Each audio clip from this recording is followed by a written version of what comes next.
The vast emptiness of space had never felt more oppressive than it did on that cold February morning when humanity received the distress signal. It wasn't the usual background radiation or random stellar noise that our deep space arrays picked up daily. This was different. A rhythmic pattern that repeated with such precision that even the most skeptical scientists at NASA knew it couldn't be natural. I was there at Mission Control when we first decoded the message. As the lead communications specialist, I'd seen my fair share of false alarms and wild theories, but the look on Dr. Chen's face when the translation matrix finally cracked the code told me everything I needed to know. We weren't alone anymore, and our cosmic neighbors needed our help. The message was simple yet desperate. Fleet of 300 ships, life support failing, 2.3 million souls aboard, requesting immediate assistance, navigation systems compromised, cannot maintain stable orbit. It took less than 6 hours for every major space agency on Earth to convene an emergency meeting. The Chinese, Russians, Europeans, and Americans, historical rivals, all suddenly united by a single purpose. For the first time in human history, we weren't arguing about borders, resources, or political ideologies. We were facing something much bigger than our earthly squabbles. The alien fleet was stranded in the Kuiper Belt, their massive ships drifting helplessly after what appeared to be a catastrophic encounter with an unexpected gravitational anomaly. Their technology was far beyond ours in many ways, but they lacked the raw materials needed to repair their ships, materials that, ironically, Earth had in abundance. "We have 2 months," announced General Santos during the first international briefing. 2 months before their life support systems fail completely. She paused, letting the gravity of the situation sink in. The question isn't whether we should help them, but how we can possibly reach them in time. That's when humanity showed its true colors. Within days, spacecraft manufacturing facilities around the globe switched to round-the-clock operation. Space agencies shared their most closely guarded technological secrets. Private companies offered their resources without hesitation. Even small nations contributed whatever they could to the effort. The rescue mission would require us to push our technology to its absolute limits. We needed to modify our existing spacecraft to travel faster than anything we'd ever built before. The international team of engineers worked tirelessly, knowing that millions of alien lives hung in the balance. As we prepared for the most ambitious space mission in human history, we received more detailed transmissions from the stranded fleet. They called themselves the Meridiani, a spacefaring civilization that had been exploring the galaxy for millennia. The irony wasn't lost on us. These advanced beings, who had mastered interstellar travel, were now depending on a species that had barely stepped beyond its own moon. But perhaps that was exactly why we were their best hope. Humans had always excelled at making the impossible possible, especially when our backs were against the wall. We'd survived ice ages, plagues, and countless disasters by adapting and overcoming. Now we had the chance to prove that these same qualities could save not just ourselves, but another civilization entirely. As I stand here today, watching the first wave of rescue ships being fueled on a launch pad, I can't help but wonder if this is the moment everything changes for humanity. In less than 24 hours, we'll attempt something that no human has ever done before. Either we'll pull off the greatest rescue mission in the history of any species, or we'll fail spectacularly trying. The countdown has begun, and with it, humanity's greatest adventure. The question that keeps me awake at night isn't whether we can reach them in time. It's what we'll find when we do. Because something tells me that whatever caused their fleet to become stranded in the first place wasn't just a simple navigational error. Our launch window was rapidly approaching when we received another transmission from the Meridiani fleet. This one was different, fragmented and distorted, as if something was interfering with their communications. Through the static, their chief navigator described an encounter with what they called a void tear, a phenomenon their scientists had never seen before in all their centuries of space travel. The more we learned about the Meridiani, the more questions arose. Here was a species that had mapped countless star systems and established trade routes across hundreds of light years, yet they'd never documented anything like what had disabled their fleet. Dr. Chen spent hours analyzing their star charts, comparing them with our own astronomical data, searching for any clue that might explain the mysterious gravitational anomaly. "Look at this," she said one evening, pointing to a series of calculations on her tablet. Their navigation logs show a perfectly normal trajectory until exactly 47 minutes before the incident. Then there's just nothing, as if space itself changed its rules for a moment. The rescue fleet was unprecedented in human history. 15 ships, each carrying specialized repair equipment and supplies. We'd stripped down every space station in Earth's orbit to build them, and even cannibalized several satellites. The whole world watched as the first wave of ships broke free from Earth's atmosphere, carrying the hopes of not one, but two civilizations. I remember standing in mission control, watching the vital signs of our crew members as they pushed their ships to speeds we'd only theorized about before. The modified engines were holding steady, but we all knew we were asking them to perform well beyond their design specifications. Every hour brought new challenges, new problems to solve. Then came the message that changed everything. One of our advanced probes, sent ahead to scout the rescue route, detected something massive moving in the Kuiper Belt, something that wasn't there in any of our previous observations. The readings were off the charts, energy signatures unlike anything we'd ever recorded. Whatever disabled the Meridiani fleet, General Santos announced during an emergency briefing, it might still be out there, and we're flying straight toward it. The debate that followed was intense. Some argued we should abort the mission, that we were risking too much on a rescue attempt that might be doomed from the start. Others insisted we had a moral obligation to continue, regardless of the danger.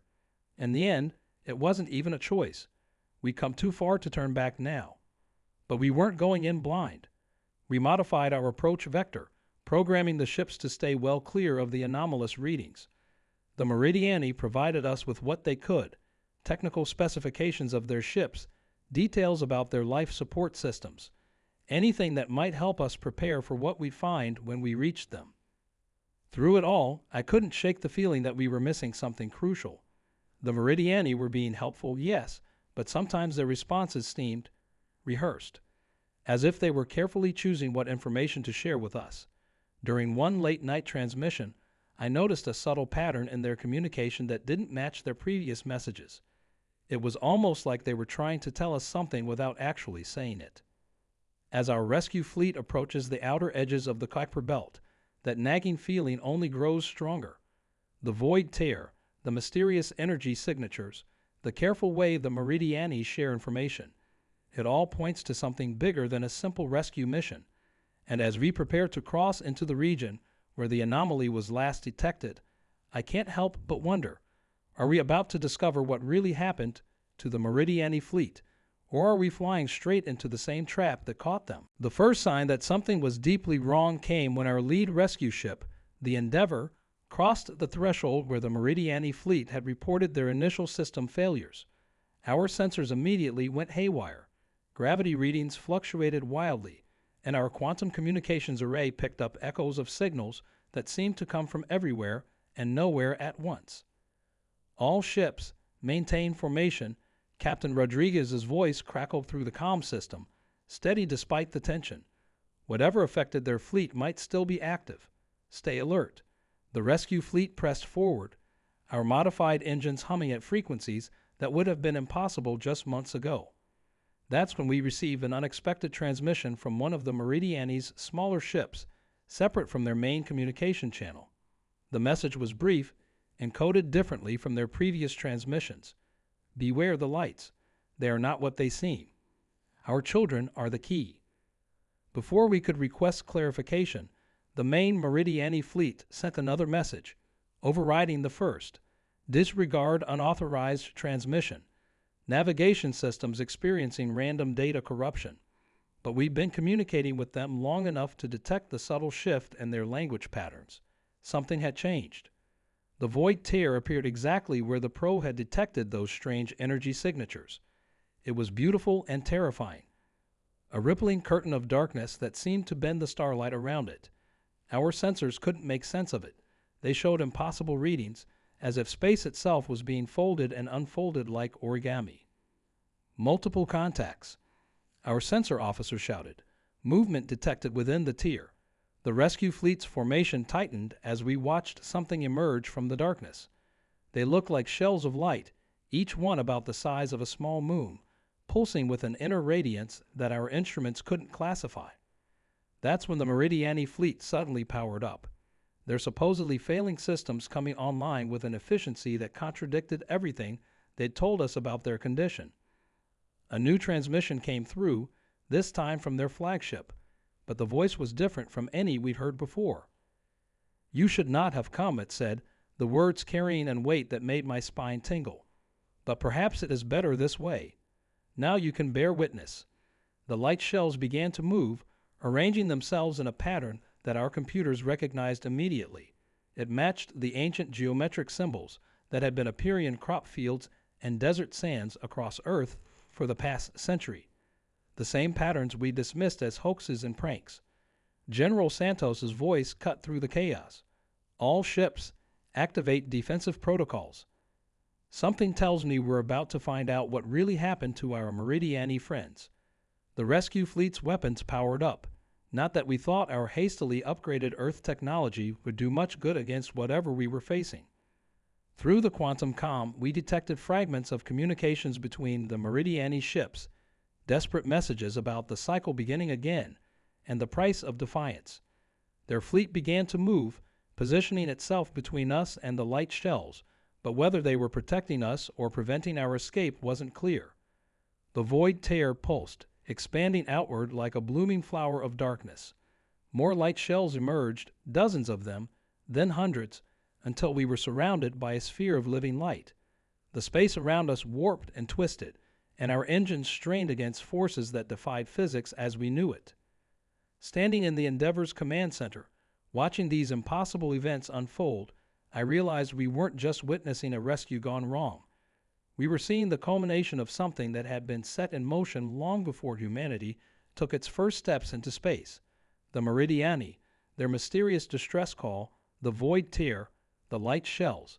It was all connected, all part of some vast design we were only beginning to comprehend. As the sphere of light shells completed its formation, everything went silent. No communications, no engine noise, nothing but the quiet hum of our life support systems. We waited, watching, as the lights began to pulse in unison, building towards something that felt both inevitable and terrifying. The truth about the Meridiani fleet was about to be revealed, and I had a feeling that truth would change everything we thought we knew about our place in the universe.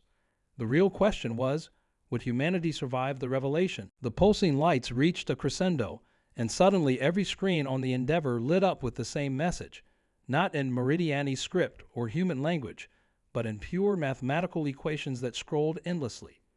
Dr. Chen gasped beside me as she began to translate the patterns. "It's a test," she whispered, her eyes wide with understanding. "The Meridiani, they're not the ones in trouble. They're the examiners."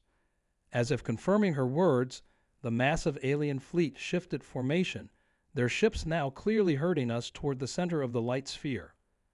A new transmission cut through our communications, this time in perfect English, spoken in a chorus of voices that seemed to echo through our minds as much as our speakers.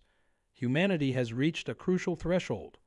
Your response to the distress call was unexpected. Most species choose self-preservation. You chose differently." Captain Rodriguez stepped forward, her voice steady despite the extraordinary situation. "We came to help because it was the right thing to do. Are you saying this was all an elaborate deception?" The response came not from the transmission, but from within our own ship. Holographic figures materialized on the bridge, their forms shifting between light and shadow. "Not deception," they said, "preparation. For millennia, we have tested emerging civilizations, searching for one that would prove worthy of joining the Galactic Assembly. The Meridiani are one of our success stories from 50,000 years ago.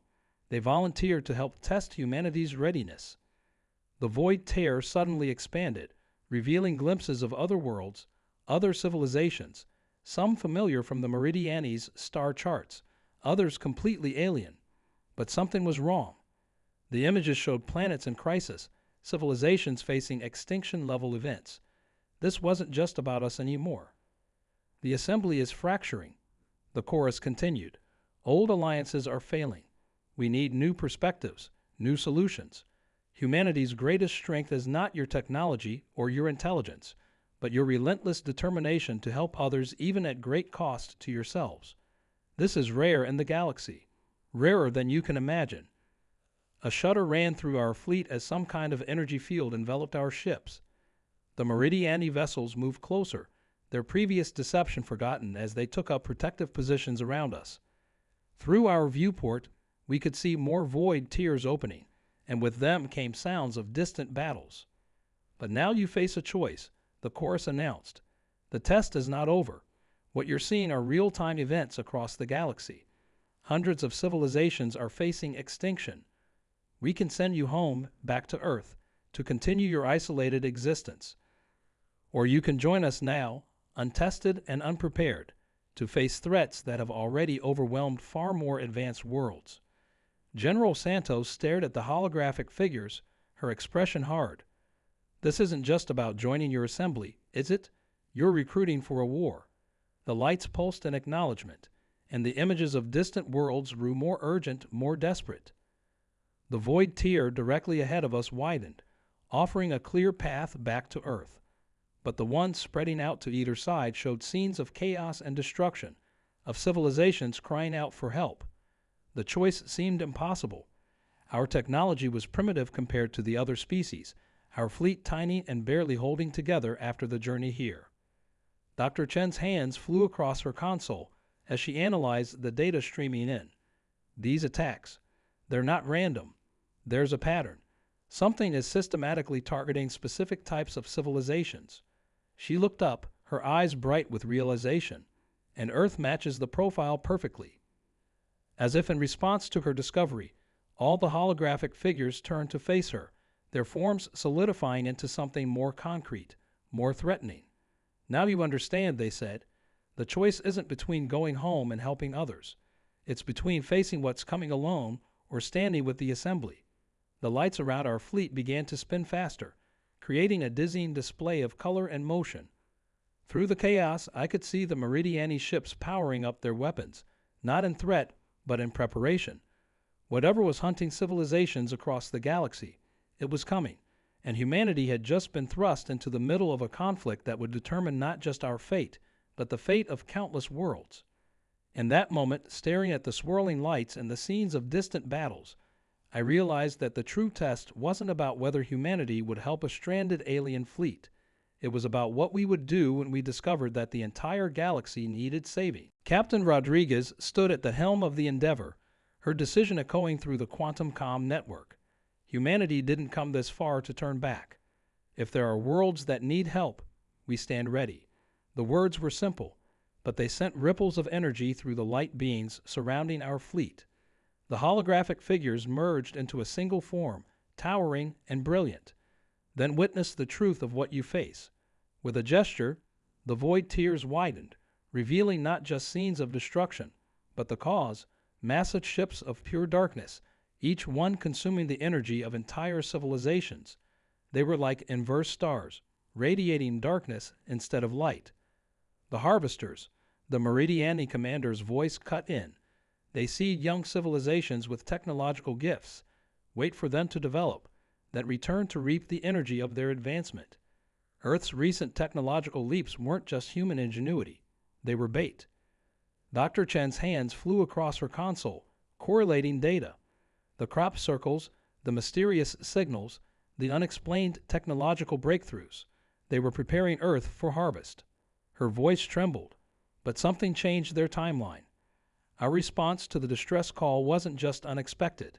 It completely disrupted their patterns. The light being's energy surged through our ships, upgrading our systems faster than we could comprehend. Displays flickered with new information as our primitive technology was enhanced beyond anything we dreamed possible. Your compassion is your shield, the chorus explained. The harvesters cannot predict or counter it.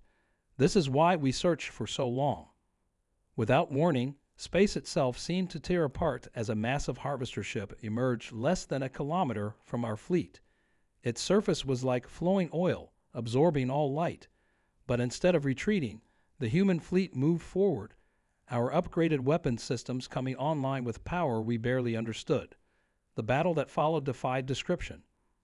The Meridiani ships created a defensive screen while Earth's vessels, enhanced by the Assembly's power, launched an attack unlike anything in human history. Our compassion, the very thing that brought us here, had been weaponized by the Assembly's upgrades. Each blast carried not just energy, but the concentrated power of human empathy, the one force the Harvesters couldn't absorb. Now, General Santos commanded, and every human ship fired in unison. The Harvester vessel, expecting to feed on our energy, instead found itself overwhelmed by something its ancient programming couldn't process. Cracks of light appeared in its dark surface, spreading like lightning across a night sky.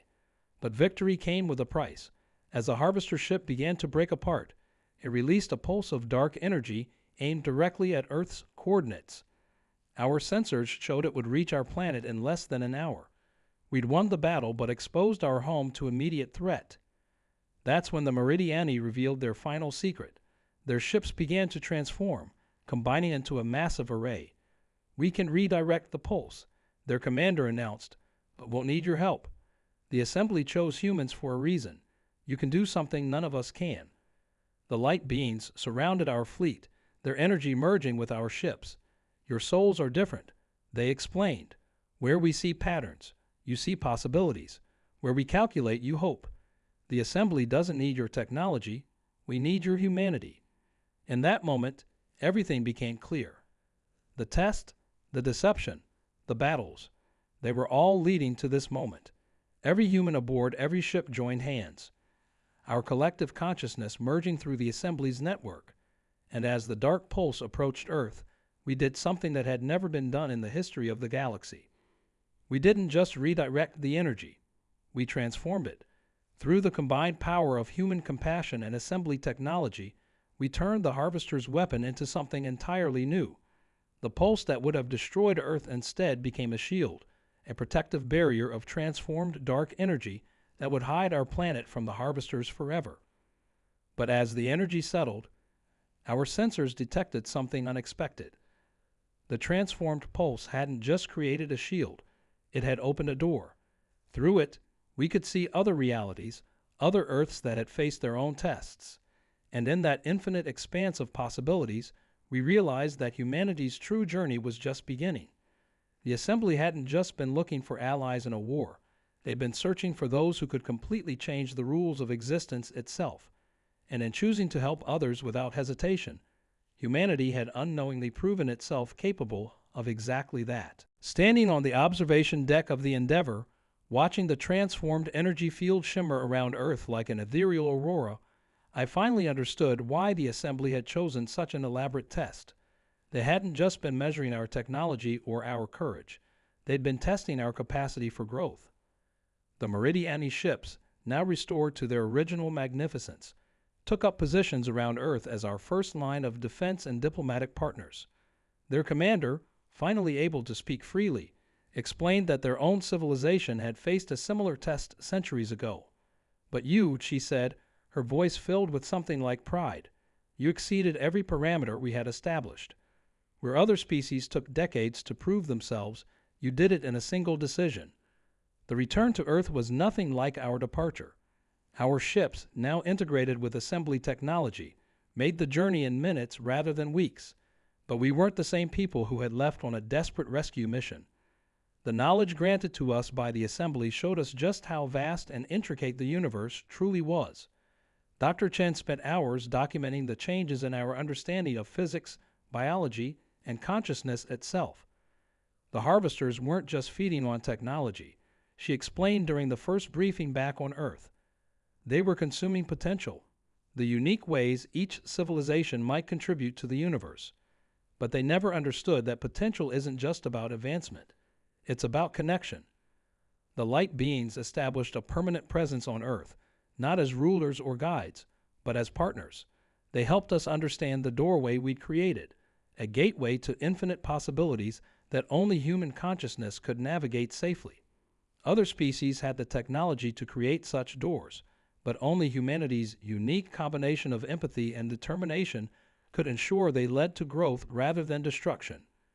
General Santos retired from military service, instead taking up the role of Earth's first representative to the Galactic Assembly. "We thought we were rescuing a stranded fleet," she often said in her speeches. "Instead, we helped forge a new understanding of what's possible when different species work together." The harvesters didn't disappear entirely. We still detect their ships at the edges of known space, but they're different now. The energy we transformed had affected them too, creating a ripple effect that forced them to evolve. Some even began to communicate with the Assembly, seeking to understand the power that had changed them. Captain Rodriguez and her crew became the first human team to explore the multiverse doors we created. They discovered versions of Earth where different choices had led to vastly different outcomes. But in every reality, where humanity had chosen to help others despite the risk to themselves, they found worlds that had not just survived but thrived.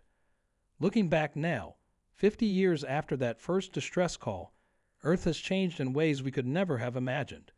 The shield of transformed dark energy still shimmers in our sky, a constant reminder of the day humanity proved itself to the galaxy. But it's not the technology or the interstellar alliances that define our legacy.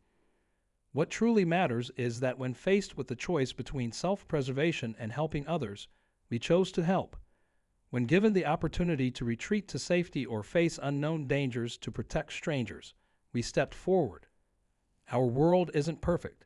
We still face challenges and make mistakes, but we face them together, not just as one species, but as part of a greater community spanning galaxies and realities. The Assembly still sends test signals to emerging civilizations, and now humanity helps evaluate the responses. Sometimes, when I watch new species make the same choice we did, to help rather than turn away, I remember that moment on the Endeavor when everything hung in the balance. And I understand that the greatest discoveries aren't made in laboratories or starships, but in those moments when we choose to extend a helping hand into the unknown. After all, we didn't just rescue a stranded fleet that day. We discovered that humanity's greatest strength isn't our ability to travel through space or build amazing technology. It's our capacity to care about others, even those we've never met, and our willingness to risk everything to help them. In the end, that's what makes us not just human, but part of something far greater than ourselves.